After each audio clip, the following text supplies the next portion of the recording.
अभियांत्रिकी दिनानिमित्त कृषी विज्ञान केंद्र ममुराबाद इथले अभियांत्रिकी विशेषज्ञ वैभव सूर्यवंशी यांची किशोरी वाघुळदे यांनी घेतलेली मुलाखत ऐकणार आहात. या मुलाखतीचा विषय आहे शेतीमध्ये आधुनिक तंत्रज्ञानाचा वापर आणि त्याचे फायदे. मंडळी नमस्कार. मंडळी, आज अभियंता दिन आणि या निमित्तानं आज आपल्या स्टुडिओत कृषी विज्ञान केंद्र ममुराबाद इथले अभियांत्रिकी विशेषज्ञ वैभव सूर्यवंशी सर आलेले आहेत. सर, आपलं स्वागत आहे. नमस्कार सर, सगळ्यात आधी आकाशवाणी परिवाराकडून आणि समस्त श्रोता वर्गाकडून तुम्हाला अभियंता दिनाच्या खूप खूप शुभेच्छा. धन्यवाद मॅडम. सर, आपण नेहमी वेगवेगळ्या विषयांवरती बोलत असतोच. आज अभियंता दिनानिमित्त आपण यंत्रांबद्दलची थोडीशी चर्चा अशी करूयात की शेतीमध्ये लागणारे जे यंत्र अवजारं असतील ते जनरली तर सगळ्यांना माहिती आहेतच, पण आता नवीन त्याच्यामध्ये ॲडिशन काय झालेली आहे. आणि आता आपण बघतो की काही शेतकऱ्यांचे काही गैरसमज आहेत की यंत्र कशी वापरावीत, कमी जास्त शेती असली तर काय, अशा अनेक मुद्दे आहेत. तर त्याच्यावरती आपण चर्चा करण्याचा आज प्रयत्न करू. सर, सगळ्यात आधी आधुनिक शेती तंत्र हे शेतकऱ्यांना कसं फायद्याचं आहे याबद्दल तुम्ही काय सांगाल? आजच्या काळाची जर आपण गरज पाहिली तर सध्याची परिस्थिती अशी आहे की आपल्याकडं मूग आणि उडीद हार्वेस्टिंगला आलेले आहेत. सप्टेंबर ऑक्टोबरचा जो कालावधी येतो, पावसाचं प्रमाण, पाऊस येणारा कालावधी हा असतो आणि कमी वेळेत आपल्याला आपला मूग उडीद हार्वेस्ट करायचं आहे. परंतु मजुरांचा प्रश्न. मग आता आधुनिक यंत्रांबाबत जर आपण विचार केला तर अशी काही मशिनरी आलेली आहेत आपल्याला कमी कालावधीत आपल्याला हार्वेस्टिंग करून देणारे रिपर आपल्याकडे आहेत. बरेचशी कंबाईन हार्वेस्टरच्या सहाय्याने सुद्धा आपल्याला या ठिकाणी त्या पिकांची काढणी, कापणी आणि मळणी सुद्धा त्यामध्ये करता येते. म्हणजे जी कामं आपल्याला मजुरांच्या सहाय्याने करून घ्यायची होती, ज्या ठिकाणी 10 लेबर लागतात तिथं आपल्याला 1 आणि 2 लेबरवरच आपलं काम भागतं. कारण तो फक्त लेबर म्हणजे तो ऑपरेटर असतो, तो स्किल लेबर आपण थोडक्यात म्हणूया, कौशल्य असणारा मजूर. त्यामुळं मजुरांचा सगळ्यात महत्त्वाचा प्रश्न या आधुनिक तंत्राच्या वापराने आपला कमी होतो. दुसरं, कमी वेळेत आपल्याला जादा काम करता येतं. आणि तिसरं सगळ्यात महत्त्वाचं, जर मजुराचं त्या कष्ट कमी झाले तर त्याची कार्यक्षमता वाढते आणि जर कार्यक्षमता वाढत असेल तर पर्यायानं आपला जो कालावधी त्या कामाचा आहे तो कमी वेळेत तो जादा काम करू शकतो. तर हा फायदा आपल्याला आधुनिक तंत्राचा वापर करून करता येऊ शकतो. हो सर, यांत्रिकीकरणाची किंवा आता हे जे नवीन तंत्रज्ञान आलेलं आहे ह्याची आवश्यकता नेमकी काय आहे, शेतकऱ्यांना कसं सांगाल? यांत्रिकीकरणाची जर आवश्यकता जर आपण म्हणलं तर नक्कीच मी जे काही आत्ता मुद्दे मांडले त्याचा वापर तर आपल्याला नक्कीच यांत्रिकीकरणामध्ये आपल्याला करता येतो. यांत्रिकीकरण म्हणजे आपण जी काही शेती करत होतो ती शेती करत असताना आपण बदललेला आपला शक्ती स्रोत आहे, ज्याला आम्ही पॉवर सोर्स म्हणतो. पूर्वीच्या काळी ज्यावेळेस शेती सुरुवात झाली तर मनुष्य हा सगळं काम हे मनुष्याच्या सहाय्याने केलं जातं, मॅन्युअली सगळं काम केलं जायचं. यामध्ये बदल झाला की बैलांचा वापर आला, काही ठिकाणी म्हशी असेल, घोड्यांचा सुद्धा वापर शेती कामासाठी केला गेला. परंतु त्यांना काही मर्यादा येत होत्या. यंत्राचा वापर ज्यावेळेस आला तर त्यामध्ये आपल्याला मर्यादा थांबल्या. मर्यादा कोणत्या येत होत्या तर काही काळ जर आपण बैलाच्या सहाय्याने आपण नांगरट करतोय, पेरणी करतोय किंवा आंतरमशागत करत असेल तर एक ठराविक वेळेनंतर त्याला आराम द्यावा लागायचा.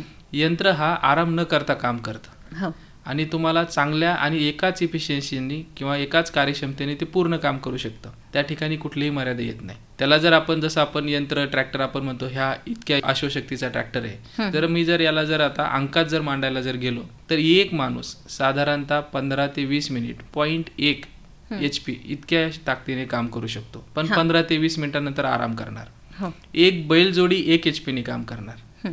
आणि ज्यावेळेस आपण यंत्राचा जर वापर केला, जर त्याच्यामध्ये जर ते 5 HPचं असेल, 10 HPचं असेल किंवा 25 HPचं असेल, ते कंटिन्यूपणे सातत्याने एकाच त्या अश्वशक्तीच्या सहाय्याने ती काम करणार. म्हणजे बदल काय की लागणारा जो पेरणीला लागणारा वेळ आहे, जर बैलाच्या सहाय्याने करायला गेलं 1 एकर क्षेत्रासाठी जर आपण गेलं तर आपल्याला त्या ठिकाणी 3-3.5 तासाच्या वर जाईल. पण तेच काम जर आपण ट्रॅक्टरच्या सहाय्याने करायला गेलं तर त्यामध्ये आपल्याला 15-20 किंवा अर्ध्या तासामध्ये आपली ती पेरणी त्या ठिकाणी 1 एकर क्षेत्राची आरामात आपल्याला करता येऊ शकते. नवीन आता अशी काही यंत्र आलेली आहेत. आपण आता पाहतोय पाऊस पडलाय, शेतामध्ये जाता येत नाही, फवारणीला मजूर मिळत नाही किंवा फवारणी करायला ओल्या याच्यामध्ये मजूर मिळाला तरी फवारणी करता येणं शक्य नाही, पण फवारणी करणं गरजेचं आहे. मग अशा परिस्थितीमध्ये आजच्या घडीला आपण जर पाहिलं तर ड्रोन तंत्रज्ञान आलेलं आहे. तुम्ही बांधावर उभा राहून पूर्ण शेताची फवारणी आपण आरामात करू शकतो. म्हणजे ज्या काही मर्यादा मनुष्याला येतात, प्राण्यांना येतात, तेच यंत्राच्या सहाय्याने आपल्याला अतिशय सोयीस्करपणे, सुरळीतपणे आपल्याला ते काम पूर्ण करता येतं. हो, नक्कीच. सर, आता आपण ड्रोनचा विषय काढलात, तर ड्रोनच्या पद्धतीनं शेती कामं काही केले जातात, हे थोडंसं सविस्तर सांगाल का? नक्कीच. जसं मी सांगितलं आता की ड्रोन हा प्रामुख्याने 2 कामासाठी ज्यामध्ये वापरला जातं. आजकाल मॅपिंगसाठी सुद्धा ड्रोनचा वापर होतो. आपला जो एरिया आहे त्याचा मॅपिंग करण्यासाठी एक आपल्याला वापरला जातो.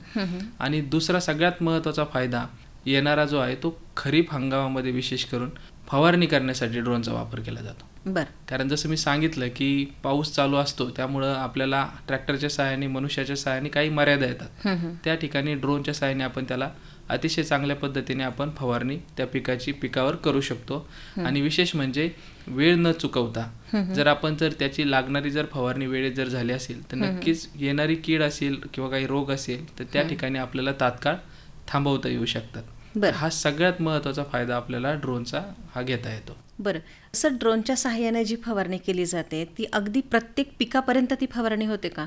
नक्कीच. ड्रोनमध्ये जर आपण पाहिलं तर त्यामध्ये जे काही पंखे आहेत ज्याला आपण इम्पेलर असं म्हणतो, इम्पेलर जे आहेत ती जर पाहिलं 6 इम्पेलर जर असेल तर त्यातला एक इम्पेलर घड्याळाच्या दिशेने आणि त्याच्या शेजारचा घड्याळाच्या विरुद्ध दिशेने, म्हणजे अँटी क्लॉकवाईज आणि क्लॉकवाईज फिरतात. कशासाठी? तर त्याला बॅलन्स करण्यासाठी. एकाचा जर स्पीड कमी केला, म्हणजे जर आपण ज्या बाजूने हवा जमिनीच्या बाजूने जर तो प्रेस करत असेल तर तो वरती जातो, आणि त्याची जर स्पीड कमी केली तर तो आपल्याला खाली घेता येतो, म्हणजे त्याला बॅलन्स करण्यासाठी वापरलं जातं. तर नक्कीच आपल्याला जी काही आपण फवारणी करत आहोत त्याचा जो वाऱ्याचा झोत आहे तो झाडावर पडतो, झाडाची पानं त्याची हल्ली जातात, पूर्णपणे झाडाला जी काही पानं आहे ती हलवल्यामुळं त्या ठिकाणी जी काही फवारणी होती ती दोन्ही बाजूने केली जाते. त्यामुळं पर्यायाने जे काही आपण फवारतोय ते आपण 90 ते 95% त्या झाडावर ते औषध पडते. आणि त्याची जी ड्रॉपलेट साईज आहे, जे आपण सांगतो साधारणतः 50 मायक्रॉनच्या वर असावी, जी आपल्याला इफेक्टिव्हली ती काम करते, तर ती नक्कीच त्याच्यावर पडते,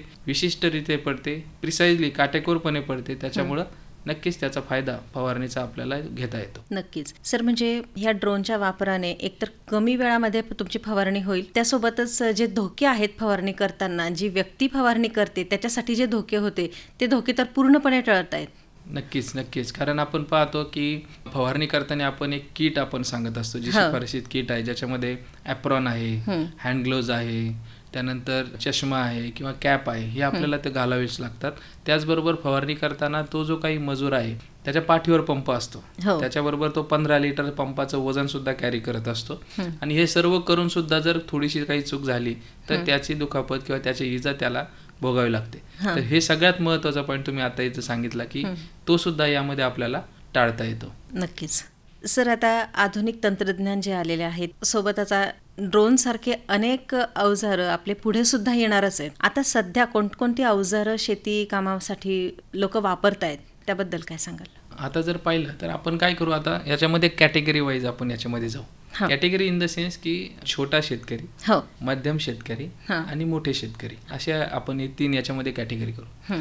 छोटा शेतकरी म्हटल्यानंतर छोटं क्षेत्र, जे साधारणतः 1.5-2 एकर क्षेत्र आहे, तंत्रज्ञान वापरायचं आहे, नक्कीच फायदा आपल्याला करायचा आहे. तर मग बऱ्याच वेळा असं होतं की छोटा शेतकरी म्हटल्यानंतर पेरणी करत असताना जे आपण म्हणतो काटेकोर पद्धतीने पेरणी व्हावी, बियाणं कमी लागावं, 2 बियाणातील अंतर एकसारखं पडावं, यासाठी एक तंत्रज्ञान जे केंद्रीय कृषी अभियांत्रिकी संस्थान आहे भोपाळला, त्यांनी एक विकसित केलं, ज्याला आम्ही चक्रीय टोकन यंत्र असं म्हणतो, जे मनुष्याच्या सहाय्याने चालतं आणि एका माणसाच्या सहाय्याने साधारणतः 3-3.5 तासात आपल्याला 1 एकर क्षेत्र पेरणी करता येतं.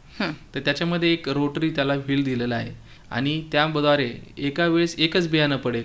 आणि त्याचबरोबर काही यंत्रामध्ये बियाणाबरोबर खतं देण्याची सुद्धा त्यामध्ये अरेंजमेंट केलेली आहे. असं यंत्र आहे जेणेकरून आपलं बियाणाची बचत त्या ठिकाणी केली जाते आणि एका वेळेस एकच बियाणं पडल्यामुळं पर्यायाने जे काही झाड किंवा जे काही पीक उगवणार आहे त्याला त्या ठिकाणी वाढण्यासाठी पुरेशी जागा, त्यानंतर ते जी काही मूलद्रव्य जमिनीतून घेणार आहे त्यासाठी त्याला मिळणारी त्याची जागा ही त्या इंडिव्हिज्युअल झाडासाठी चांगली मिळते आणि पर्यायानं बॉर्डर इफेक्ट सारखा इफेक्टसुद्धा त्याला घेता येतो आणि पीक आपलं चांगलं येतं आणि उत्पादन आपल्याला त्या ठिकाणी घेता येतं. हे छोट्या शेतकऱ्यांसाठी. मग छोट्या शेतकऱ्यांमध्ये काही पॉवर विडर आलेले आहेत जे आपल्याला पेरणीसाठी कामी येतात. त्याचबरोबर मोठा ट्रॅक्टर आपण अफोर्ड करू शकत नाही. मग शेतकऱ्यांचं म्हणणं असतं की सर आम्हाला फक्त आंतरमशागतीसाठी पॉवर विडर नको आहे, तर त्याने आमची फवारणी सुद्धा करता आली पाहिजे. तर त्या पॉवर विडरनी फवारणी करता येते, त्या ठिकाणी आपल्याला पेरणी करता येते, आपल्याला माती लावता येते, सरी पाडता येतात. त्याचबरोबर जर एक 400 ते 500 किलोचं जर काही सामान आपल्याला शेतामधून घरापर्यंत किंवा घरापासून शेतापर्यंत न्यायचं असेल तर अशी वाहतुकीसाठी सुद्धा त्याचा वापर छोटी ट्रॉली अटॅच करून करता येतो. असं मल्टीपर्पज बहुपीक अशी अवजारं छोट्या शेतकऱ्यांसाठी ती आता आलेली आहेत. मध्यम शेतकरी आणि मोठे शेतकरी यांचं जर आपण पाहिलं तर मध्यम शेतकरी बऱ्याच वेळा असं होतं की काही जणांकडे ट्रॅक्टर असतो, काही जण ट्रॅक्टर हायर करतात. मग ज्या ठिकाणी हायर केले जातात यामध्ये जर काही अवजार आपण पाहिली की आपल्याकडं कापसाचं क्षेत्र भरपूर आहे. मग कापसाच्या क्षेत्रामध्ये जर आपण पाहिलं की ही जी काही लागवड केली जाते ही पूर्णपणे मनुष्याच्या सहाय्याने, महिलांच्या सहाय्याने प्रत्येक कापसाचं बियाणं टोकन केलं जातं. तर याला काटेकोर पद्धतीने जर आपल्याला करायचं असेल तर काही प्रिसाईज न्यूमॅटिक प्लांटर आलेले आहेत. न्यूमॅटिक प्लांटर हे एका वेळेस एकच बियाणं उचलतं आणि योग्य अंतरावर, ठराविक अंतरावर एक एक बियाणं ते लावत जातं. तर असं अवजार आहे. त्याचबरोबर हे अवजार फक्त एकच पीक घेतं का? नक्कीच नाही. यामध्ये भाजीपाल्यासारखी जी काही बियाणं आहेत खूप छोटी येतात आणि एका वेळेस एक लावणं मजुराच्या सहाय्याने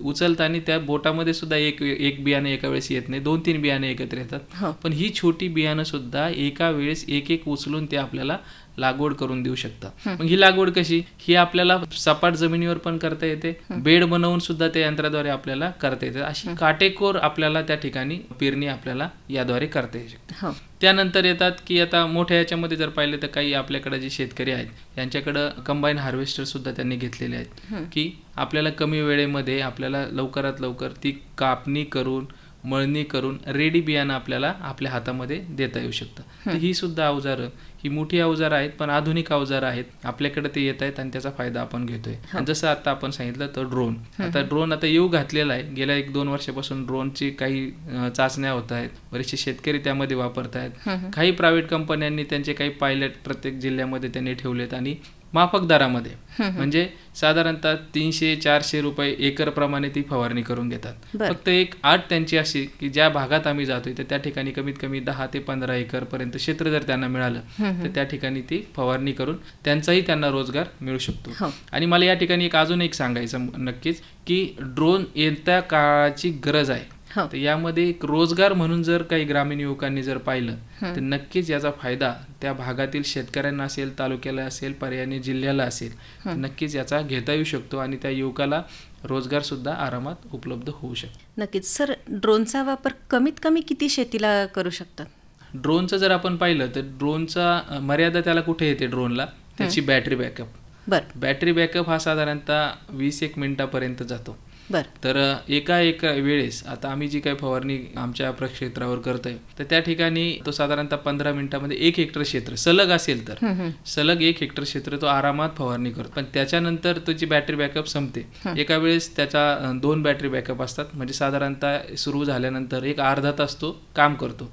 परंतु आमच्याकडे जे काही युनिट आम्ही फवारणीला बोलवलं होतं तर त्यामध्ये काही सेल्फ जनरेटर सुद्धा त्या युनिट बरोबर येतं, जेणेकरून 1 तास त्याला चार्जिंगला लागतं. चार्जिंग झाली की परत तो पुढचे क्षेत्र करू शकतो. म्हणजे जर एक ड्रोन जर पाहिला तर 2 हेक्टर क्षेत्र अर्ध्या तासामध्ये करू शकतो. 2 हेक्टर क्षेत्र म्हणजे 5 एकर क्षेत्र आणि एका एकराला जर आपण 300-350 रुपये 300 रुपये जरी पकडले तर 1500 रुपये अर्ध्या तासामध्ये मला वाटतं की हा रोजगार खूप आहे आणि खूप चांगल्या पद्धतीने करता येऊ शकतो. आणि खूप कमी वेळामध्ये सर खूप चांगल्या क्वालिटीचं तिथं काम होतं. शेतकऱ्याचा सुद्धा फायदा खूप आहे. नक्कीच. आणि त्या मानाने पैसे सुद्धा फार लागतात असं वाटत नाही. असं नाही. आपण ज्यावेळेस मजुरांच्या सहाय्याने फवारणी करतो त्या ठिकाणी पंप वाईज आपल्याला घेतले जातात.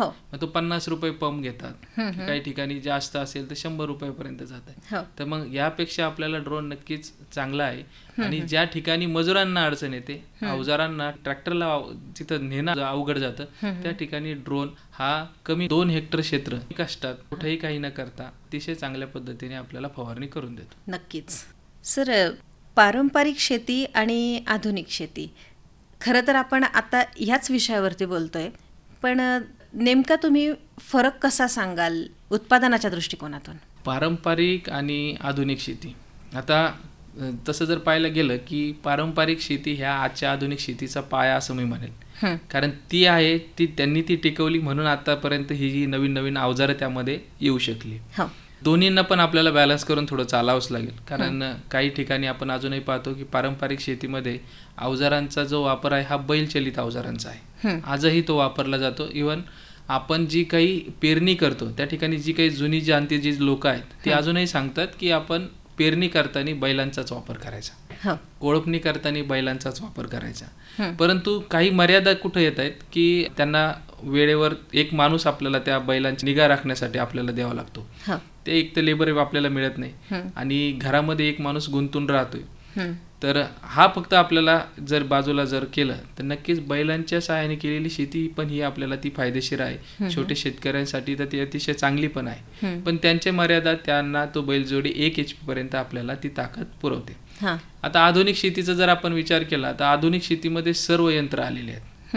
म्हणजे त्या यंत्राचा वापर आपण प्रत्येक काम म्हणजे जे काम बैलाच्या सहाय्याने केलं जातं ते खूप चांगल्या पद्धतीने यंत्राच्या सहाय्याने आपल्याला करता येऊ शकतं. ज्यामध्ये नांगरट असेल, रोटावेटर सारखं ऑपरेशन आहे जे आपल्याला बैलाच्या सहाय्याने आपल्याला रोटावेटर सारखं किंवा ढेकळं बारीक आपल्याला करता येत नाही. पण त्या ठिकाणी आपल्याला ट्रॅक्टरचा किंवा आधुनिक यंत्राचा वापर आपल्याला नक्कीच करावा लागेल. त्याचबरोबर नवीन जी काही अवजारं येतात ज्याच्यामध्ये हार्वेस्टिंगसाठी आहे त्यासाठी स्वयंचलित अशी काही अवजारं आहेत. पॉवर विडर सारखं आहे.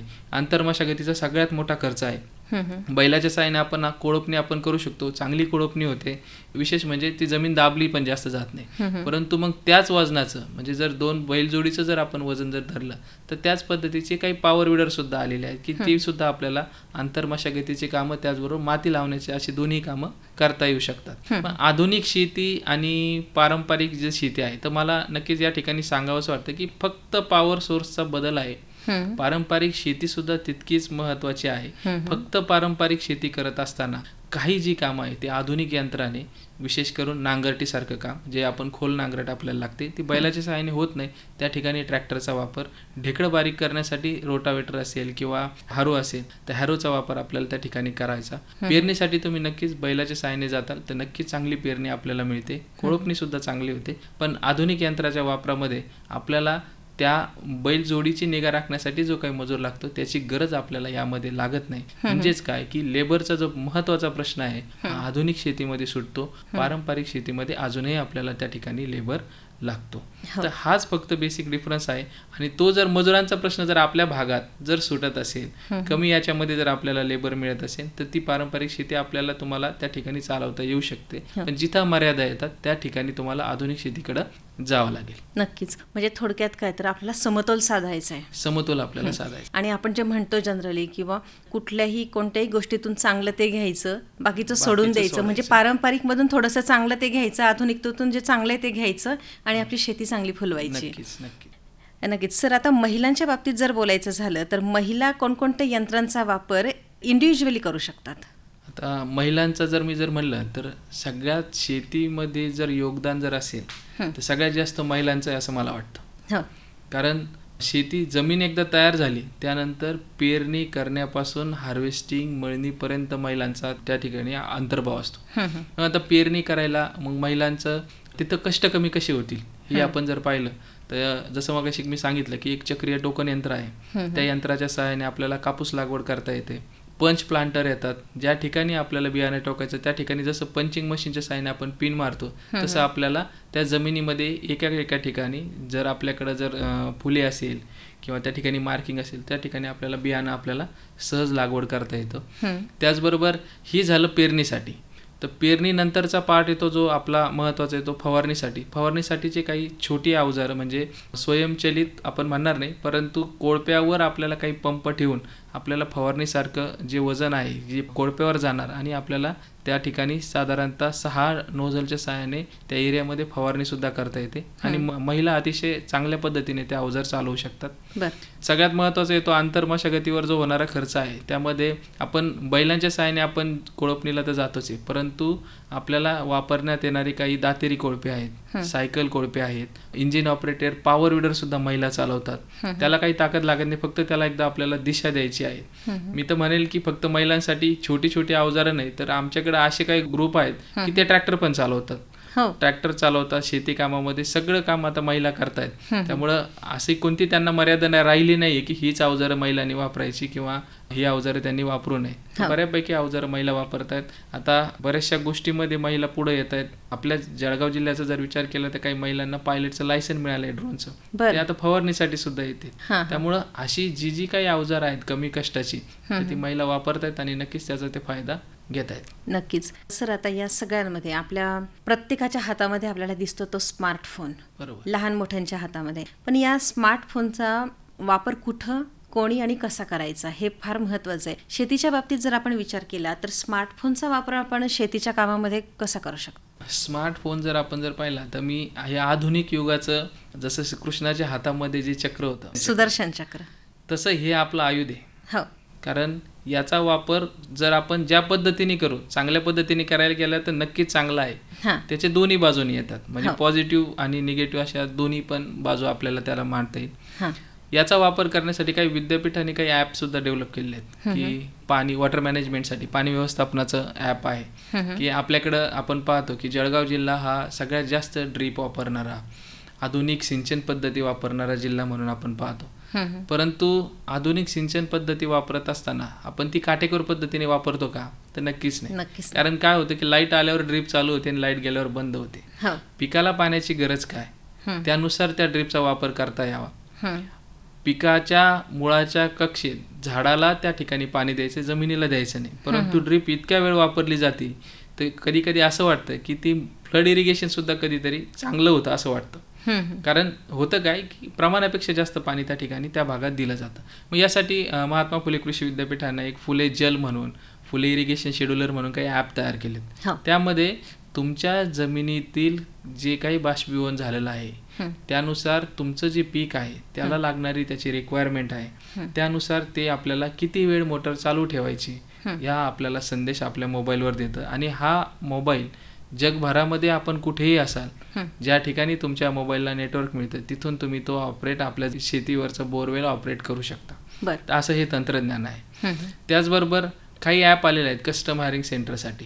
काही लोकांनी असे ॲप तयार केलेले आहेत की आता सपोज आपल्या ह्या भागामध्ये मला ह्या अवजाराची गरज आहे आणि ज्या ठिकाणी जी मशिनरी बँक आहे त्याला लिंक केलेली आहे की तुम्हाला सरळ पद्धतीने आपल्याला त्या कस्टम हायरिंग बँक किंवा मशिनरी बँकशी संपर्क साधून मला ह्या कालावधीसाठी हे अवजाराच्या सहाय्याने मशागत करून घ्यायची आहे. तर हे सुद्धा काम आपलं सोपं केलं जातं. बरेचसे ग्रुप्स आलेले आहेत माहिती देण्याचं काम किंवा माहिती पोहोचवण्याचं काम, नवीन तंत्रज्ञान पोहोचवण्याचं काम याद्वारे केलं जातं.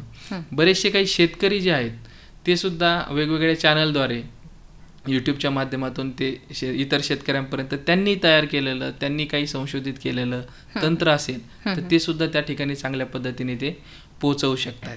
तर असे विविध वापर आपल्याला मोबाईलच्या सहाय्याने आपल्याला नक्कीच करता येतो. आपण सकारात्मक दृष्टीने आपण त्याचा वापर करूया, नक्कीच ते फायदेशीर आहे. आणि जसं आपण म्हणतो की अवजाराच्या सहाय्यानं आपण कमी वेळेत, कमी कष्टात, कमी पैशामध्ये आपण खूप चांगलं काम करू शकतो. तोच वापर आपण जर आपण मोबाईलचा विचार केला तर आपण कमी वेळेत, कमी कष्टात लांबपर्यंत आपल्याला जाता येऊ शकतं, संवाद साधता येऊ शकतो. बाहेरच्या देशापर्यंत काय तंत्रज्ञान चाललंय ते सुद्धा आपल्याला आत्मसात करता येतं. आणि आपण सगळ्यात महत्त्वाचा मोबाईलचा वापर जर पाहिला असेल तर ज्यावेळेस कोविड आलेला होता, कोरोना होता, त्या काळामध्ये सगळ्यात जास्त तंत्रज्ञान जे काही प्रिसिजन ॲग्रिकल्चरचं तंत्रज्ञान, बरेचसे काही सेमिनार ही मोबाईलवर आपण घरी बसून आपण त्या ठिकाणी पाहिलेत. काही तंत्रज्ञान अवलंबलं, आत्मसात केलं आणि त्याचा वापर शेतीमध्ये करून आपण गेल्या 2-3 वर्षात जर पाहिलं तर काही शेतकऱ्यांनी खूप चांगल्या पद्धतीने प्रगती केलेली आहे. तर अशा पद्धतीने आपल्याला मोबाईलचा वापर जर केला तर नक्कीच फायदेशीर तो ठरू शकतो. नक्कीच सर, खूप खूप धन्यवाद. आज आपण इथं आलात आणि अभियंता दिनानिमित्त आज सगळ्या शेतकरी बांधवांना आणि भगिनींना आधुनिक शेती आणि तंत्रज्ञानाचे फायदे आणि ते कुठले कुठले आहेत याबद्दल आपण खूप छान माहिती दिली. समस्त श्रोतावर्गाकडून आणि आकाशवाणी परिवाराकडून आपले खूप खूप धन्यवाद. धन्यवाद. आणि आपणा सर्व शेतकऱ्यांना जे नवीन तंत्रज्ञान आत्मसात करून काही विकसित करतात त्या अभियंत्यांना, म्हणजे शेतकऱ्यांमधील अभियंत्यांना सुद्धा या अभियंता दिनाच्या खूप खूप शुभेच्छा. नक्कीच धन्यवाद. आताच आपण अभियांत्रिकी दिनानिमित्त कृषी विज्ञान केंद्र ममराबाद इथले अभियांत्रिकी विशेषज्ञ वैभव सूर्यवंशी यांची किशोरी वाघुळदे यांनी घेतलेली मुलाखत ऐकलीत. या मुलाखतीचा विषय होता शेतीमध्ये आधुनिक तंत्रज्ञानाचा वापर आणि त्याचे फायदे. अभियांत्रिकी दिनानिमित्त कृषी विज्ञान केंद्र ममुराबाद